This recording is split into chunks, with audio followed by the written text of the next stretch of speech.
სახელითა მამისად და ძისად და სული საწმინდისად. ჩვენ ერთ-ერთ წინა შეხვედრაზე საუბრობდით სიხარულის შესახებ. თუ როგორი მნიშვნელოვანია, რომ ადამიანს კონდეს მარადის გიხაროდნენ, როგორც პავლე მოციქული ამბობს, ეს მოუკლებელი სიხარული კონდეს. წმინდა მამები გვასწავლიან, რომ თუ სიხარული ადამიანს არ აქვს და თუ ამ ხრივ მას პრობლემა აქვს, ეს ნიშნავს, მას პრობლემა აქვს მთლიანად სარწმუნოებრივი. შეუძლებელია, რომ ადამიანი აცნობიერებდეს, რომ არის ღმერთი, რომელიც შენთვის მოვიდა ადამიანად, რომელმაც სიცოცხლე გაჩუქა და მარადილ სიცოცხლეში შეყავხარ, რწმენა მოგცა და არ იყო მადლიერი და მადლიერების ერთ-ერთი გამოვლინება სწორედ სიხარულია. მაგრამ ჩვენ ისიც ვიცით, რომ ერთ-ერთი სათნოება სიხარულის გარდა და სიხარულთან ერთად არის მგლოვარება. პირდაპირ გვაქვს ხო ნეტარებაში, ნეტარიყვნენ მგლოვარენ. აი ეს მგლოვარება ასევე სიხარულთან ერთად მოუკლებელი უნდა ჰქონდეს ადამიანს, თუ ის ქრისტიანია. ეს არის ძალიან მნიშვნელოვანი. რაზე მგლოვარებდეს უნდა ადამიანი? რა თქმა უნდა, ერისკაცულად მოაზროვნე ადამიანი იტყვის, რომ პრობლემების მეტი რა გვაქვს, რომ მგლოვარების დეფიციტი გქონდეს. მაგრამ ამ მგლოვარებაზე არ არის საუბარი. პირიქით, ამა სოფლისთვის მგლოვარება სიკვდილს შობს, ხოლო ღმერთისთვის მგლოვარება სიცოცხლეში გვამყოფებს. ეს ძალიან მნიშვნელოვანია, რომ გვახსოვდეს, ისე როგორც სიხარულიც. სიხარული მხოლოდ ამ სოფლიური წარმატებების გამო უპერსპექტივოა და პრინციპში ისიც სიკვდილს შობს. მხოლოდ ღმერთისთვის სიხარული არის სიცოცხლის მომნიჭებელი. და რაზე შეიძლება მგლოვარებდეს ადამიანი სწორად? რა თქმა უნდა, ეს არის რწმენის დეფიციტი. და რწმენაში გულისხმობ არა იმას, რომ ხო, ვიცი რომ ღმერთი არის და წამს რომ ღმერთი არის, არამედ მინდობა ღმერთზე, განცდა ღმერთისა, შეგრძნება საკუთარ თავში ღმერთისა. რომ ღმერთის გარეშე არათუ დღეს არ ატარებ და არათუ თვეებს არ ატარებ, როგორც ხდება ხოლმე ადამიანები უზიარებელნი არიან თვეების განმავლობაში ხშირად. ჩვენ უნდა გვახსოვდეს, რომ ადამიანი, რომელიც ახერხებს ქრისტეს გარეშე დიდი ხნის განმავლობაში ყოფნას, ის ვერ არის ქრისტიანი. როგორ შეიძლება ადამიანმა გაძლოს ქრისტეს გარეშე თუ ის ქრისტიანია? და როცა ვძლებთ ქრისტეს გარეშე, მაშინ ჩვენ აღარ ვართ ქრისტიანები. რატომ? იმიტომ რომ ქრისტე ამბობს, მე ვარ სიცოცხლე. ანუ ადამიანი ქრისტეს გარეშე მყოფი არის ადამიანის სიცოცხლის გარეშე. და ის სიცოცხლე, რაც მას სიცოცხლე გონია, ეს სიცოცხლე ბიოლოგიური არსებობაა და არც მეტი და არც ნაკლები, რომელიც ცხოველსაც გააჩნია და მას ქრისტიანობა სიცოცხლეს არ უწოდებს. პირიქით, გახსოვთ სახარებაში ერთი ადგილი, როცა უფალი ცოცხალ ადამიანებზე როცა ამბობს და მკვდრებს უწოდებს, აცადეთ მკვდრებმა დამარხონ თავიანთი მკვდრები. გახსოვთ ეს ადგილი. და ადამიანი გლოვარებდეს, რა თქმა უნდა, იმის გამო, რომ მას ის რწმენა არ აქვს, როგორიც უნდა ჰქონდეს. ადამიანი ხო, აი როგორც მოღვაწეებთან რომ წაგვიკითხავს, რომ ლოცვა უნდა იყოს როგორც სუნთქვა. რატო ადრიან ლოცვა სუნთქვას, ზოგ შემთხვევაში გულისცემასაც? იმიტომ რომ სუნთქვის გარეშე ფიზიოლოგიური სიცოცხლე არ არსებობს. ასევე ლოცვის გარეშე ადამიანის ყოფიერება არ არსებობს. და რა არის ლოცვა? ლოცვა ეს არის ენერგია, მადლისმიერი, რომელიც განიცდება გულში მუდმივად. აქამდე უნდა მივიდეს ადამიანი. აქამდე რომ ადამიანი მივიდეს, ძალიან დიდი გზა უნდა გაიაროს. ღვაწლისა, სიტყვიერი ლოცვისა, გონებისმიერ ლოცვაში ვარჯიშისა. ძალიან დიდი გზა უნდა გაიაროს, რომ ბოლოს მივიდეს იქამდე, რომ ლოცვა უსიტყვო ენერგიად იბუდებს ადამიანის გულში და ადამიანი მუდამ განიცდის ღმერთს თავის თავში, როგორც ტაძარში. ეს არის ის მდგომარეობა, რომლის დროსაც ადამიანი აღარ კვდება, ის გარდაიცვლება სიკვდილისაგან სიცოცხლეში. ასე დროს ადამიანისათვის სიკვდილი სასიხარულო მოვლენად იქცევა, იმიტომ რომ მისთვის ის აღარ არსებობს. რატო ეშინია ადამიანს სიკვდილის? იმიტომ რომ ადამიანს არ სურს დათმოს სიცოცხლე, იმიტომ რომ სიცოცხლის გარეშე ყველაფერს აზრი ეკარგება, მაგრამ როცა ადამიანი მუდმივად გრძნობს მარადილ სიცოცხლეს საკუთარ თავში, მარადილს, ანუ წაურთმებელს, დაუსრულებელს, როგორც და გრძნობს როგორ, არა როგორც უცხოს, არამედ უკვე საკუთარს. მე კი აღარა ვარ ცოცხალი, ჩემს ცოცხლობს იესო ქრისტე პავლე მოციქული რო ამბობს. ასეთი ადამიანის დამარცხება რაიმეთი ფაცორის სიკვდილის შიშით ხომ შეუძლებელია. ხო და ესეთი რწმენა რო არა გვაქვს, ეს მგლოვარების საფუძველია. კიდევ მგლოვარების საფუძველია ის, რომ აუცილებელი პირობა ჩვენ კონდეს ნამდვილი რწმენა არის ღმერთის სიყვარული.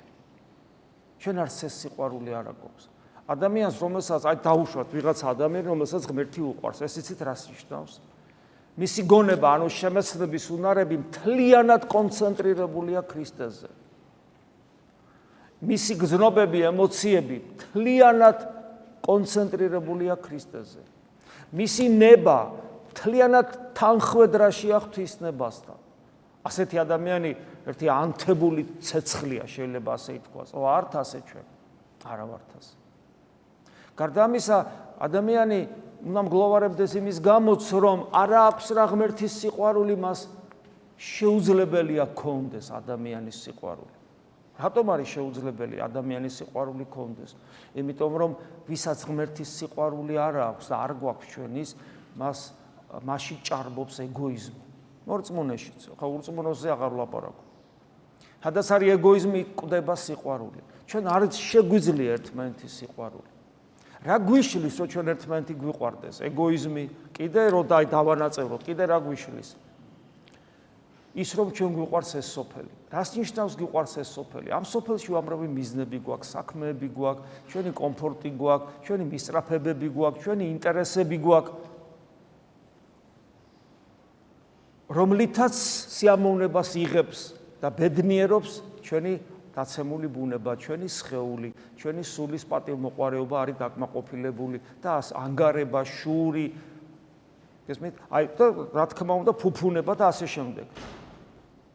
და ადამიანს არასოდეს არ აქვს საკმარისი ის ამ ქვეყნიური დოვლათი, მოდი ესე ვთქვათ, რომ თავისი პირადი ეგოისტური ფუფუნება, სიამოვნება, პატივმოყვარეობა, მისწრაფებები დაიკმაყოფილოს. არასოდეს. ესეთი რამე არასოდეს არ ხდება. ადამიანი მრავალი მილიარდის მფლობელი რო გახდეს, ის მაინც უკმაყოფილო იქნება. და თუ ეს უკმაყოფილება რაღაცნაირად ახალი გასართობი და ახალი სიამოვნების წყაროთი არ ჩაახშოს საკუთარ თავში, თავსაც იკლავს.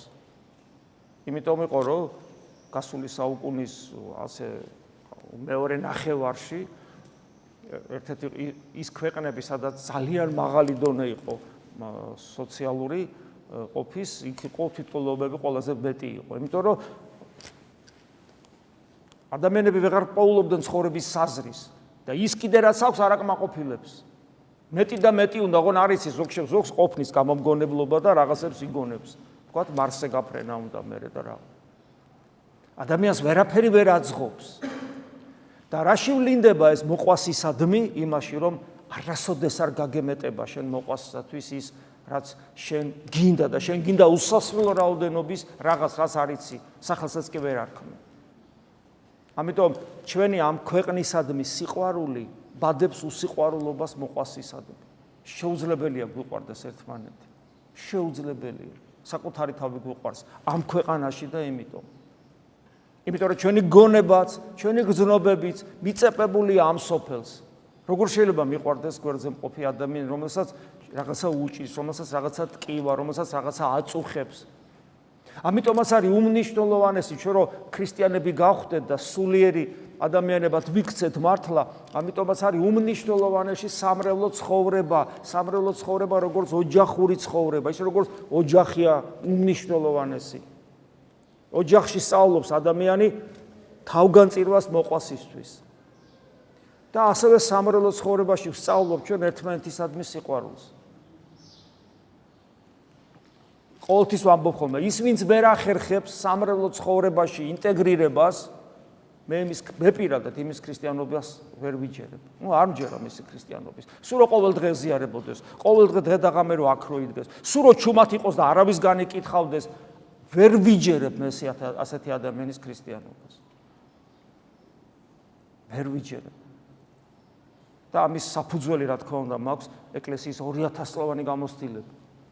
ამიტომ ეს ჩათვალეთ სამრევლო ცხოვრება, სამრევლო თქვენი ოჯახია და აქ ისწავლება სიყვარული, აქ ისწავლება მოთმინება, აქ ისწავლება დატევნა ერთმანეთის. და ვინც თვლის, რომ ჩვენ ესეა, თუ თვლით, რომ სულიერები ვართ და კარგები ვართ, იმ წამსვე ნახულობთ ობიექტებს, რომლებიც განკითხვის საგანი ხდებიან. შენ სულიერი ხარ, იმ წამსვე, შენ რო კარგი ხარ, შენ რო გესმის, შენ რო აზზე ხარ, იმ წამსვე პოულობ ის ვისაც არ ესმის, ვინც ნაკლებია შენზე, ვინც ნაკლებ სულიერია, ვინც უკულტუროა შენზე, ვინც გაუნათლებელია, ყოველთვის პოულობ განკითხვის ობიექტს თუ სუბიექტს. და პირიქით უნდა იყოს. პირიქით. და იმისათვის რომ აი ამ მდგომარეობიდან ამოვიდეთ, არ არის საკმარისი უბრალოდ ვივარჯიშოთ სიყვარულში. ეს აუცილებელია და ამიტომაც სამრევლო ცხოვრება მნიშვნელოვანია. სამრევლო ცხოვრება ლუსტრაციას ახდენს ჩვენი უსიყვარულობისას და იმისათვის რომ ეს დაიძლიოს, ერთადერთი წამალი არსებობს. ერთადერთი ეს არის ღვთის სიყვარულის სწავლა. რომ ჩვენი გონება იყოს მიმართული მთლიანად ღვთისაკენ. იმიტომ რომ თუ ღვთის სიყვარული არ იქნა ჩვენში და მთელი ძალისხმევა იქითკენ მიმართული, რომ ქრისტე იყოს ჩვენი ერთადერთი ობიექტი სიყვარულის, ერთადერთი მიზანი და ასე შემდეგ, შეუძლებელი იქნება ჩვენთვის მოყვასის სიყვარული და ვარჯიშობთ რა მოყვასის სიყვარულში, ამავე დროს მივისწრაფით მთელი ჩვენი არსებით ღვთის სიყვარულისკენ. და თუ ჩვენ თვლით, რომ ძლიერები ვართ, კი ბატონო, აი პავლე მოციქული გვეუბნება. ჩვენ კი ძლიერნი, დღეს აღმოვიკითხეთ ეს დღეს. ჩვენ კი ძლიერნი მოვალენი ვართ, ვიტვირთოთ უძლურთა უმწეობა. უძლურთა ამ შემთხვევაში ფიზიკური უძლურება კი არ იგულისხმება. შენ რო სულიერი ხარ და ისო არ არის სულიერი, შენ რო კულტურული ხარ და ისო არ არის კულტურული, შენ რო გესმის და იმას რო არ ესმის. აი ეს იგულისხმება. და რითაც ჩვენ ზემოდან უყურებთ ადამიანებს, ის გამო ჩვენ ზემოდან უყურებთ ადამიანებს. აი ეს იგულისხმება და პავლე გვეუბნება, რომ ის უძლურია და თუ ძლიერი ხარ, შენ ხო ამბობ ძლიერი ვარო. შენ ხო აძლევ შენ თავს უფლებას, რომ გახდე იმის მსაჯული, ხო აძლევ. ამიტომ კეთილი ინებე ეხლა და გაიაზრო, რომ ის უძლურია და ვალდებული ხარ, რომ მისი უძლურება იტვირთო, მისი უმწეობა იტვირთო და ამის საპრიწონად გეუბნება და არ ვეძებოთ ჩვენი სიამე. ჩვენი სიამე. ყოველი ჩვენგანი უნდა ცდილობდეს ამოს მოყვას მისდა სასიკეთოდ და ასაშენებლად. ნახე, ცდილობდეს ამოს მოყვას. იმიტომ რომ ჩვენ საკუთარ თავს ვაამებთ ხოლმე. პავლე მოციქული ერთ ადგილას იტყვის, რომ ესე იგი დაახლოებით ესეთ რამეს ამბობს, სიტყვების სამწუხაროდ ეხლა ციტირებას ვერ მოვახდენ, ყველა თავისას ეძებს და არა ქრისტესას. და ვიზი ამბობს, ხო გესმით, სამრევლოებზე ამბობს, ეკლესიაზე ამბობს, ეკლესიის გარეთ ყოფებზე კი არ ამბობს. შეხედავს ხო თავის მრევლს, თავის სულიერ შვილებს და პავლე იტყვის, ყველა თან ასე ამბობს, ყველა. გახსოვთ ილიას ნათქვამი, რომ კაცი ვერ ნახე ამ ქვეყანაზე, რომ ესე იგი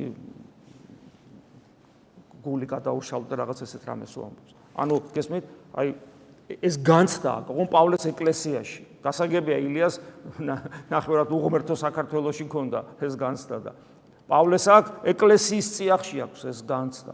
ყველა თავისას ცდილობს. თავისთვის და არა ქრისტესთვის. ყოველი ჩვენგან უნდა ცდილობდეს, როგორც ამოვიკითხეთ, ამოს მოყვას, ეს იგივეა, რომ ზუსტად ქრისტეს ერთგულებით ცხოვრობს, მისდა სასიკეთო და ასაშენებლად. რადგან ქრისტე და მაგალითად უფალი მოყავს. ქრისტე თავის თავს არ იყო სათნო, თავის თავს არ იყო სათნო. და მე პავლე მოციქული გვახსენებს, რომ ეს ყველაფერი მანამდე რაც იყო დაწერილი, ეხლა თვითონ წერს. ეს დაწერილი ჩვენთვის უკვე არსებობს 2000 წლის განმავლობაში და გვეუბნება ყველაფერი რაც დაიწერა, ჩვენს დასამოზღვრად დაიწერა. რათა მოთმინებით და წერილის მიერი ნუგეშინისცემით სასოება გქონდეს. ანუ ჩვენ პრობლემა გვაქვს, გვიჭირს, მაგრამ ჩვენ როდესაც ამას ვკითხულობ და ვიცით რომ ეს ჩვენთვის შემოინახა ღმერთმა, აი ამ ცოდნიდან გამომდინარე და ჩემს უძლურებას ვხედავ, ვებრძვი ჩემ თავს მოთმინებით და ნუ გეშს ვიღებ და იმედი მეძლევა როგორ წერილის მიერი, ანუ წმინდა წერილი არის ჩემთვის მანუგეშებელი და მიჩვენებს გზას, იმედს მაძლევს, რომ თუ ამ გზაზე ვივლი, ჩემში რაღაც სასიკეთო შეიცვლება. მოთმინებისა და ნუგეშინის ცემის ღმერთმა კი დაე ერთსულოვნად გამყოფოთ ქრისტე იესოს მიერ ერთსულოვნად. რათა ერთსულოვნად ეს ერთ-ერთი უსაყვარლესი სიტყვა იყო ჩვენი გარდაცვლილი პატრიარქის ერთსულოვნება. ტელევიზიასაც იმიტომ დაარქვა.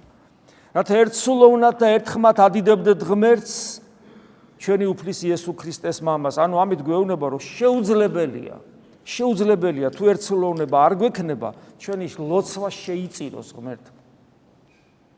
მას შეიწყნარეთ ერთმანეთი, როგორც ქრისტემ შეგიწყნარათ ღვთის სადიდებლად. ვისწავლოთ ერთმანეთის სიყვარული, ვივარჯიშოთ ამაში და გვახსოვდეს, რომ ეს არის დასტური, თუ ჩვენ ერთმანეთი გვეყვარება, ეს იქნება დასტური, რომ ჩვენ ღმერთი გვიყვარს. სხვანაირად შეუძლებელია ადამიანს უყვარდეს ღმერთი და არ უყვარდეს მოყვასი.